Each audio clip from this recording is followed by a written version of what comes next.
Nako, lamang na lamang sa survey itong ipis. Nako, eto po nagkatuwaan sa social media. Actually, hindi naman to katuwaan talaga no.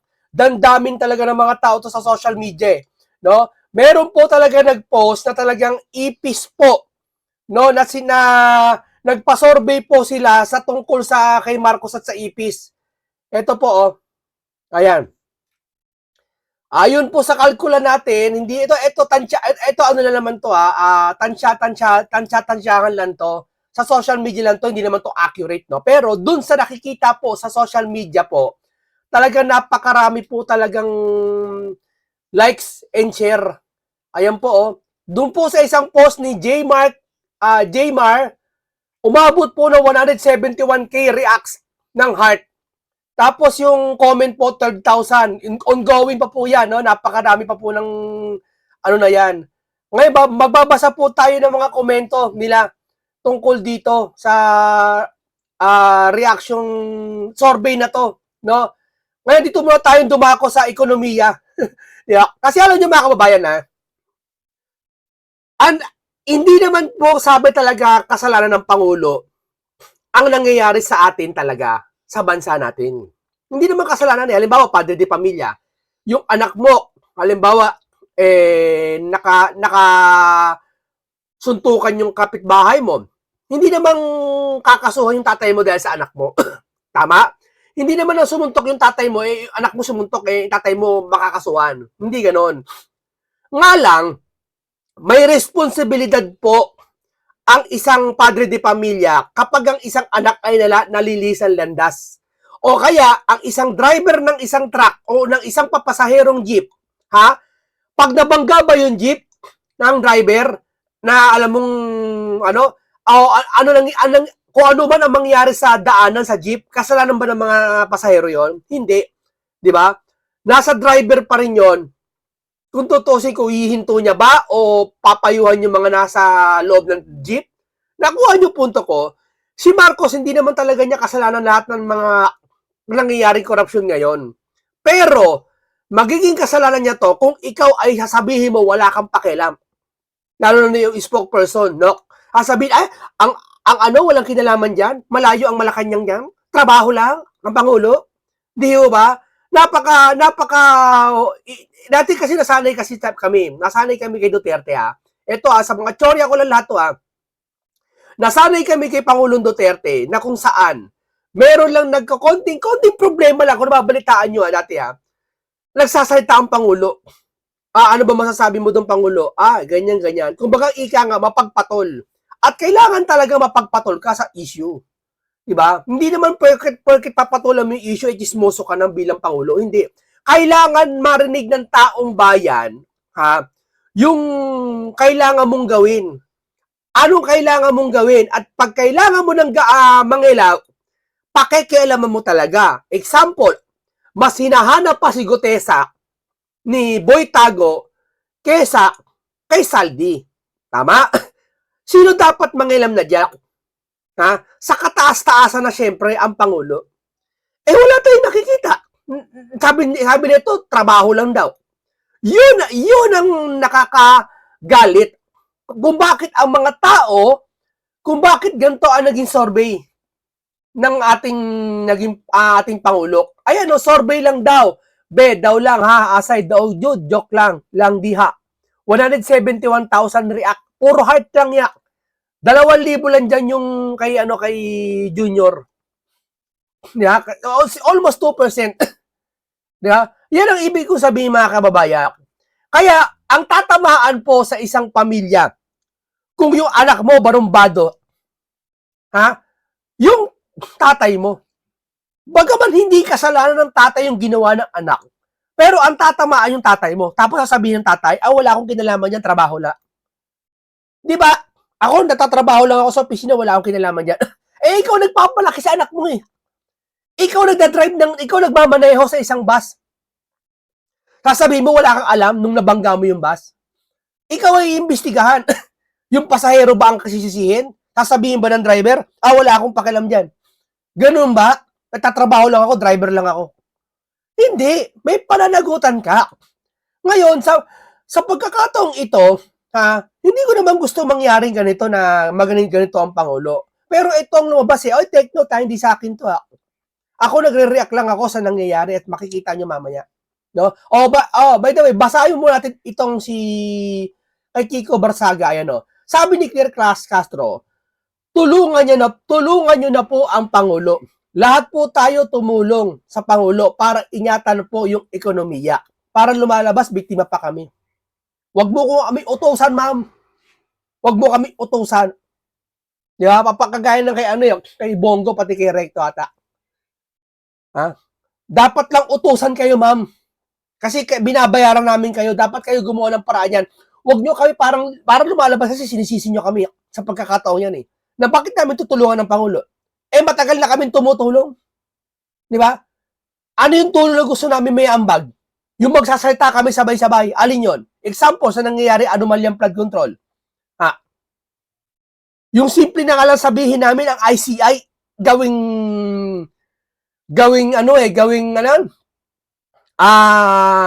isa publiko, hindi magawa-gawa. Di ba? Asan ba ang ICI? Nung sabihin ng taong bayan, ang Blue Ribbon ibalik sa dating kalalagyan niya. Asa na? Hindi nakikinig ba? Tapos ngayon hingi kayo ng tulong sa taong bayan?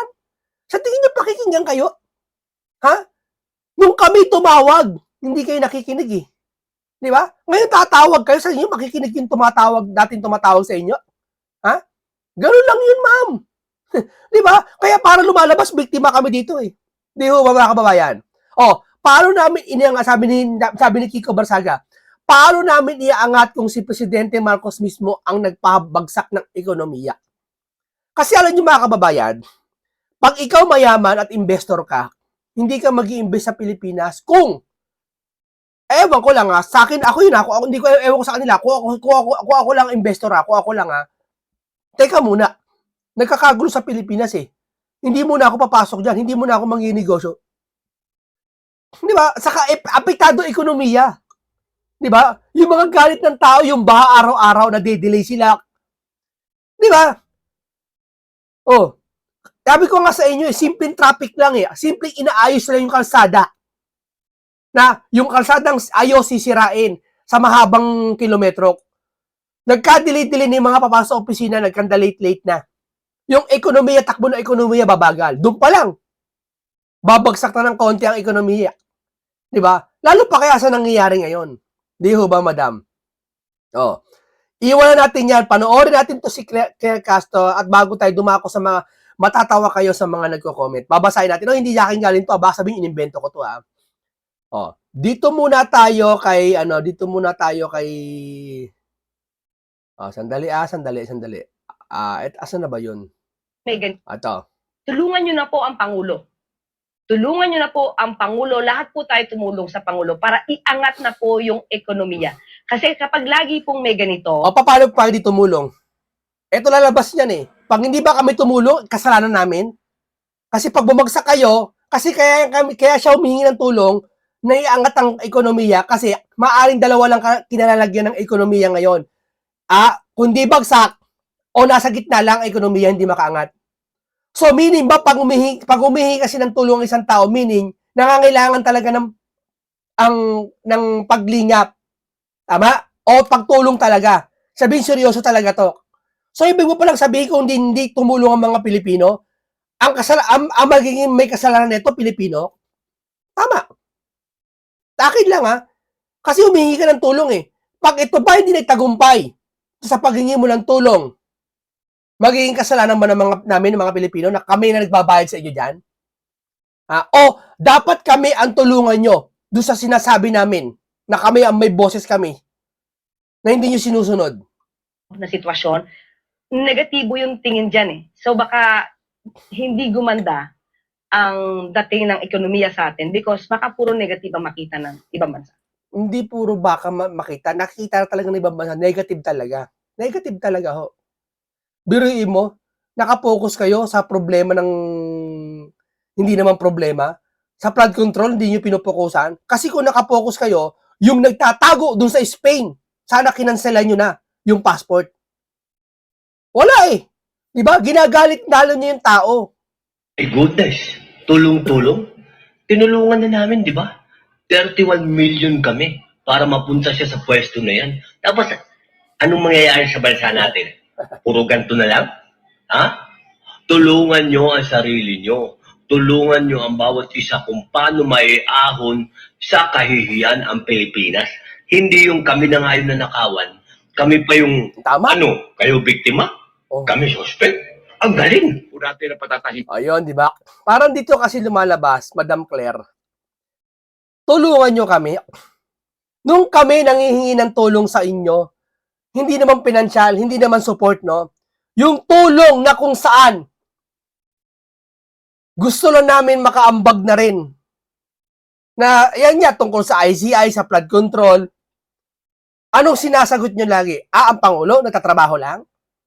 Tapos, i-divert, sisisihin si Senator Rodante Marcoleta. Hindi ho ba? Doon sa nangyayaring issue. Hindi ho ba mas magandang ginagawa ng taong bayan yung nangingialam, hindi sila nangingialam, yung baga, naiaambag nila yung mga komento nila. At nakikita namin kung sino talaga ang mastermind sa kung bakit bumagsak ang ekonomiya. Yan naman talagang pinakadahilan yung corruption na yan O, may iba pa ba kaya bumabagsak ang ekonomiya? Baka mapunta na naman kay Sara Duterte to. Baka sasabihin mo na naman, kasi puro Sara kayo Dapat sa Pangulo kayo sumuporta, hindi puro kay Sara. Ano magagawa mo? Mahal namin si Sara Duterte. Hindi ho ba? Hindi ako didis pero mahal namin si Sara Duterte. Hindi ho ba? Ganun kasimple yun Bakit? Mapipilto ba yung tao mahal mo, hindi ka mahal? Pupwersa mo mamahalin ka? Hindi ho ba? Wala kang magagawa, madam, kahit makiusap ka. Di ba? Hindi mo kontrolado ang tao. Paano mo makokontrol ang tao? Pagbigyan mo yung gusto ng taong bayan, doon ka makokontrol. Di ba? Basahin muna natin to bago tayo dumako kay Mr. Harry Roque. Basahin muna natin itong mga komento na matatawa kayo sa mga iba't ibang komento po, mga kababayan. Hindi sa akin galing to Hindi ko to pinapanigan. Ayon sa post niya, ito po, ayan survey lang. Kayo na bala na hindi ko maintindihan Bisaya yata survey lang daw, daw lang, asay daw, Jude, joke lang, Siya lang ata nakakaintindi ng pinost niya ito. Maabot na po 173 react. Nag-react na ako ng puso, tingnan nyo. 12,301 comments, 72,000 shares. Napakadami nito, mga kababayan. Huwag nyo sabihin puro trolls to. Hindi po puro trolls to. Legit account to mga to. Yeah? Legit account to mga to. Hindi yan ba, kasi ako may page akong pinuntahan. Ayoko na sabihin ko yun yung pangalan. Pero, page ng mismong, alam mo na, pinakamakapangyarihan sa bansa. Pinuntahan ko, puro trolls yung laman ng comment. Napuyot ako kagabi, mga kababayan. Pinuntahan ko yung page niya. Try nyo. Puntahan nyo. Tapos, pinuntahan ko siya. Umabot na mga siguro nasa 300 comment ang tinignan kong profile. Hindi lang 300 na. Bisko, mula alas 10 ng gabi hanggang 1:00 madaling araw, nagkalkal ako ng profile, ganun katagal. 10, 11, 12, hanggang 3 hours ako nagkalkal ng profile niya. Pati yung mga nagko-comment sa kanya. Alam niyo ba, nakita ko? Totoo nga, December 9, 2004, ginawa lahat ng account sabay-sabay. Ano yun? Tapos yung mga nagko-comment po, yung mga nagko-comment po, 3 lang ang friend, 2 lang ang friend. Ang isinisigaw lagi, I love BBM. Mahal ka namin. Ito, ikaw ang tunay at may malasakit. Tinignan ko po siya lahat, may gawa, December 9, 2024. Hindi to lang Ewan ko, hindi ko nabibintang Sinang-ayunan ko lang yung mga chismis ng iba. Hindi ko kinukumpare ko totoo. Ngayon gusto ko, ayoko sabihin totoo yun, nakikita ko, gusto ko kayo makaalam mismo. Puntahan nyo. Kung hindi December 9 ang gawa, 2024, May 25, 2024, sabay-sabay silang gumawa. Hindi ko nilista pero more than 300 more, pa yun, ang dami pa nun. Baka nasa 10,000 komento pa yun na puro ganun. Di ho ba? Ito, basahin natin. Sa post ng EPs, na survey. Ayan po, lumamang po ang survey. Nagpa-survey po yung mukha ng ano. Ito hindi ko gusto naman to, hindi ko naman to gusto talaga. Hindi ko to pinapaboran na kasi alam mo kasi pero hindi maganda, hindi naman kasi maganda to na syempre presidente to gagantuin. Pero syempre hindi ko sasang-ayunan to pero akin lang babasahin lang natin yung mga reaksyon. Ha? Oh. Ang dami nag-heart. Ito, ilan yan? Oh, ayan. Ang dami, oh. Nakita nyo? Ayan, oh. Ito lahat. Tapos yung nag-react ng, ito sinasabi ko sa inyo, nag-react ng boto, 2.4 lang. K. Tapos, 167K. Basahin natin yung mga nag-comment. Oh, sa ipis muna ako ngayon. Oh, kayo na bahala musga, lamang pa ang ipis. Sa ipis nilang ako. Oh, hapit na zero ang president, may pang-okay ani. Oh, konting tulong naman, oh. Oh, di ba? Oh, ito. Mas mahal pa ang ipis kaysa kay BBM. Oh, di ba? Ano yung binasang comment to? Malamang, puro trolls yan. Oh, wala. Kasinungalingan yan. Sinay ko to, hindi trolls lahat yan. Hindi trolls lahat yan. Oh, ipis na lang ako. Hindi trolls yan, sinay ko yan isa-isa. Panalong ipis. Yung iba, hindi natin masasabi pero nasabi ko hindi trolls. Sa ipis na lang ako kaysa dyan, kawawa naman, mas mahalaga ipis. Eto, babayaran. Nag-trip lang to. Hindi naman sikat tong vlogger na to eh. Nag-joke-joke lang siya, nag-post siya. Paano papasukin ng troll yan? Di ba? Hindi yan planado, hindi yan sponsored, hindi yan, shinare talaga ng tao yan. Organic yan, ika nga. Oh, naku po, history talaga, pag nanalo ipis. Oh, dito na lang ako sa ipis. Oh, mabuhay, ka-okay-okay, yan na. Oh, yun mo, tao talaga yan mga yan, oh. Oh, tingnan mo yung mga followers nyo, 6.5 followers. Di ba? Tingnan mo yung mga followers nila. Oh, ito, Makati, engage po. Oh, ito, mga legit account to mga to. Oh, may gusto pa namin ipis kaysa kay Marcos. Mabuti ang ipis, mas malinaw direksyon. Ang pagkabigay ni tao, pero yung nasa kabila, wala. Klaro ka, survey pa lang, duwag na, okay, pakijay, yung survey, may taas, trust, rating, BBM. Mas mahalaga pang ipis kaysa presidente. Sa ipis, di ako kasi hindi alam magnanakaw. Mas may utak yung ipis kaysa dyan. Oh, pati ipis galit sa'yo. Kawawa kahit ipis pa rin, ayaw kasing mag-resign. Oh, di ba? Ayan, oh. Oh, talagang tao yan, mga yan. Di ba? Kahit walang tawa, heart, ipindot ko, haha. Oh. Galit kasi yung tao. Hindi dahil si BBM ay nangungurakot. Walang ganun. Hindi nangungurakot si BBM, alam ko yan. Hindi niya magagawa lahat yung mga dapat gawing kasalanan. Kaso nga lang, sabi ko nga sa isang padre de pamilya, ang isang anak na nagkasala, isisisi sa magulang. Kung hindi na makontrol ang ginagawa ng anak. Tama, mali. Yeah? Ngayon, itong mga sila Saldi, hanggat ngayon di mapauwi.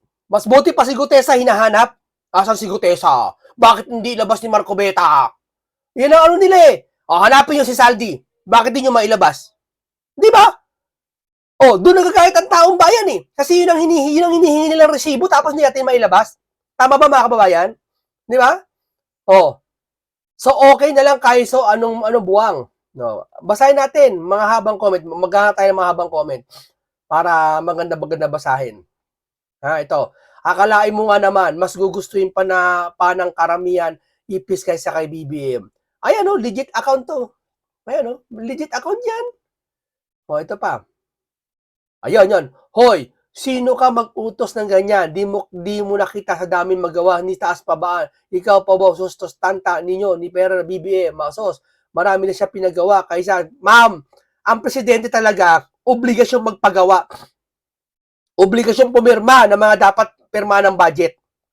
Kaya pag nakita mo ang isang presidente na gumagawa, hindi na bagong bagay yun. Hindi nakapagtataka yun. Ang nakapagtataka, yung mga nangyayari ngayong anomalya, tila baga kung ano pa baga parang walang pansinan. Sabi ng spokesperson, trabaho lang? Wala siyang kinalaman dyan? Yun yata pagkakasabi ayon sa chismis ha. Di ba? Kaya tama ka ma'am. Tama ka. Marami nagawa yan. Pero yung magagawa pa para sa pinaka main na problema ng bansa, hindi namin maramdaman ma'am. Take note, ma'am, yung mga infrastructure na ginagawa, normal yan sa isang presidente. Kahit sa mayor, normal yan. Di ba? Pero yung malasakit, ma'am, hindi namin maramdaman. Totoo lang. Totoo lang. Opinion namin yan. Mas may silbi pa yung EP, sabi. Hindi ako may sabi ito, wag niyo ako sisihin, ito sa mga nagko-comment, baka sabihin niyo, si Munting ka naman, binabati ko si presidente. Hindi ko binabati ko, sabi ko nga, walang korupsyon siya. Yeah? Ang sa akin lang, yung malasakit ng taong bayan, gusto maramdaman. Kahit hiya sa Pilipino ito, kahit joke lang to, pero totoo ito. So, nagkaroon tayo ng presidente na hindi magpapagkakatiwala. Legit account yan, no? Buti ipis siya lumapit sa'yo. Magpapasigaw ka. Pag si BBM lumapit, dead makalak. Hindi ako may sabi niyan. Totoo pala yung chismis na pag walang pumapalakpak, konti lang. Huwag maliitin ang kakayahan ng ipis. Siya ang naglinis ng mga nabarang Cebu sa lababo sa malaking pakinabang niyan. Totoo yun. Malaki pakinabang ng ipis. Yan? Yung mga pupo ng ipis, nitrogen yan sa mga, hindi ko ipagkakamali kaya yung mga puno malulusog, mga halaman natin malulusog, dahil sa mga ipis, isa sa mga kasangkapan ng ipis din, nitrogen ang mga pupo nila. Sinisip-sip ng halaman, yung mga dumi nila. At nakikinabang, mas smart yung kaysa sa presidente. Mo, mga DDS talaga walang utak. DDS na naman sinisi niya. Ganyan yung mga yan Pag walang masisi, DDS sisisi nila. Kasi wala sila maipuntos pag hindi DDS nare-real talk sila pag hindi DDS yung kasagutan nila. Kaya, ang gusto nila mangyari, mga kababayan, DDS. Kahit hindi ka DDS, halimbawa nag-comment ka, hindi ka DDS, sabihin ka na DDS ka. Para doon ka nila titirahin. Di ba? Ang babadoy no? May mas pakinabang pa kasi ang pag naubos na imbalance na ng mundo, pag sa nawala, gaganda buhay ng Pilipino. Walang pakialam trabaho lang daw Sige, trabaho ka ng trabaho. Ayan, mga Pilipino na. Ibig sabihin, majority ganito katanga? Hindi di ba sabi nila, Vox Populi, Vox Pele, voice of the people, voice of the God? Ngayon, maniniwala ba kayo dito? Yung survey kay Sara, hindi pa nag-trust rating yun kasi wala namang nagagawang lustay at paninira ang ginagawa sila. Alam mo hindi ako naniniwala si Sara. Ako personal ko hindi ako naniniwala na si Sara naglustay ng ganung pera. Tatandaan nyo yan. Nasa highlights ka, nasa usapin ka. Nakatutok lahat sa'yo ng tao yung mga panahon, maglulustay ka. Saan ka ba naman? Ano ka ba naman? Engot ka ba? Di ba? Buti pa yung ipis may hiya pa at takot sa ito sabi hindi ako may sabi yan ayan ang dami po nag-comment. Ngayon lang ako pumili ng insekto kaysa sa tao. Totoo yan totoo yan. Buti ang ipis dami nagbibisaya lang ito lang muna tayo di ba? Yan ang sinasabi ko sa inyo mga kababayan na marami talaga nagko-comment dyan na talagang gusto nila. Alam ko tumaan sa wall nyo to. Ngayon yung sabihin troll to. Hindi ba, mga kababayan?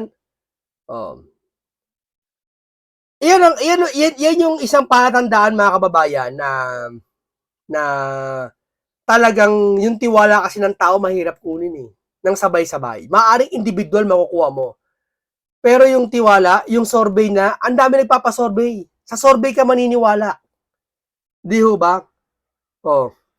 Ngayon, eto, dumako na tayo dito kay, ito kay, wag na muna siguro kay Mr. Harry Roque, Ito, basta tapusin na lang muna natin to, okay? Hanggang dito na lang po muna tayo kasi, basta ito hindi sa akin galing to, Ang sa akin lang gusto kong palitawin dito, mga kababayan, ang gusto kong palabasin dito. Lilinawin ko, ang Pangulo, nagtatrabaho. Wala siyang korupsyon, sige. Pero hindi niya pinatakpan, wala siyang sinasabi na pagkatakpan ko mga korupsyon Hindi, siya nga may sabi, walang sisinusinuhin, di ba? Siya mismo nagsabi. Pero yung sinabi mo na walang sisinuhin, lahat mananagot, wala ka mag-anak. Tapos nakikita namin yung dalawa na si Dracula at si Tambaluslos. Parang pa-easy-easy lang at walang yung ICI hindi may sa publiko. Yung saldi di matawag, di makansila ang passport. At iba't ibang mga tinig ng taong bayan di mapainggan. So, lumalabas, yung sinasabi niya na walang sino-sino, hindi namin nakikita ang ginagawa. Hindi namin nakikita kung paano, ano solusyon niya doon. Di ba? Magkaiba yung sinasabi niya sa nakikita namin sa nangyayari ngayon. Tama ho ba? Kaya yung mga Pilipino, ganito mag-react. Di ba? Hindi mo masisisi sila. Di ba? Ang dami, oh. Oh. Hanggang dito lang po sa aking mga reaksyon. Paalam sa inyong lahat.